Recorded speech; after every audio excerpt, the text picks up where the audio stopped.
Hello, everyone. Today I'm going to talk about the handwriting of the Times Square killer, who was active from 1967 to 1980.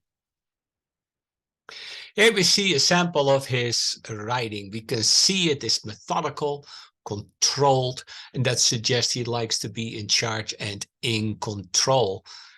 Despite it looking cursive, it is also disconnected, meaning an inability to connect with others. He lacks a bonding ability. This means an emotional disconnect with others. We see in his handwriting that his personal pronoun I is undersized, while the mid-zone I's are excessively tall. And that suggests he presents himself socially as dominant, outgoing, extroverted, and strong, but he feels personally worthless. We see that he has distorted P's. Now look at the stroke that goes well above the body of the P. That's called the pugilistic P. That is an overexertion of mental activity. And in this case, it is rigid and inflexible. This means he has harsh and unyielding thought processes and opinions.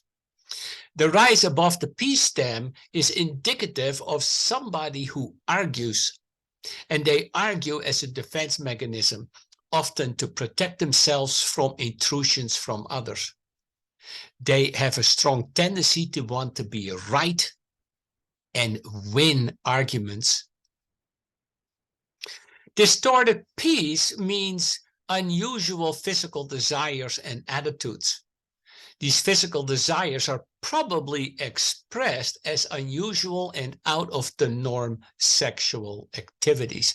We see that in the distorted lower zone, but also in the distortions in the P body. The straight leading strokes in the mid zone suggest strong, rigid opinions on a social level. Note that the combination of that leading stroke, which is straight and must be straight, combined with the T-stem, forms a structure that looks like a tent. So this formation is called quote-unquote tenting and is linked to social stubbornness. And that is, of course, in line with his harsh and unyielding thought processes that we saw earlier.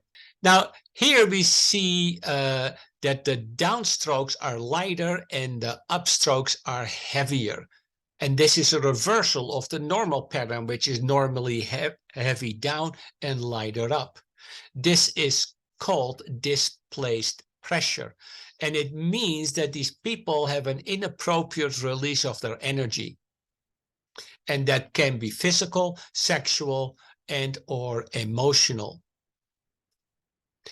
Now, since it is in the lower zone that heavy upstroke occurs, that means that these writers are subconsciously not controlling their urges and they force their energy onto others and invade other people's space and privacy.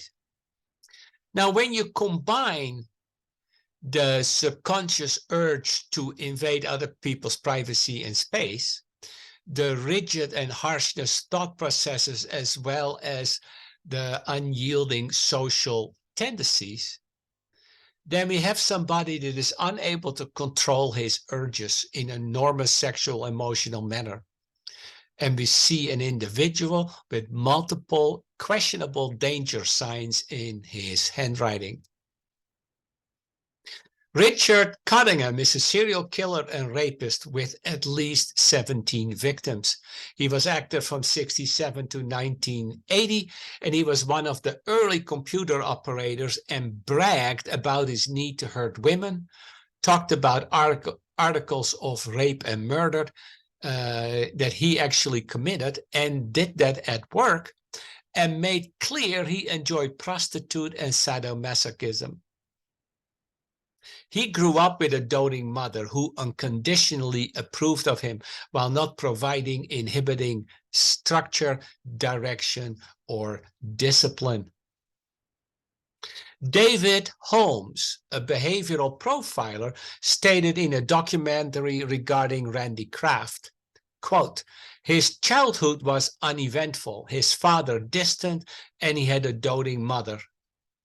This combination makes the child strive for attention.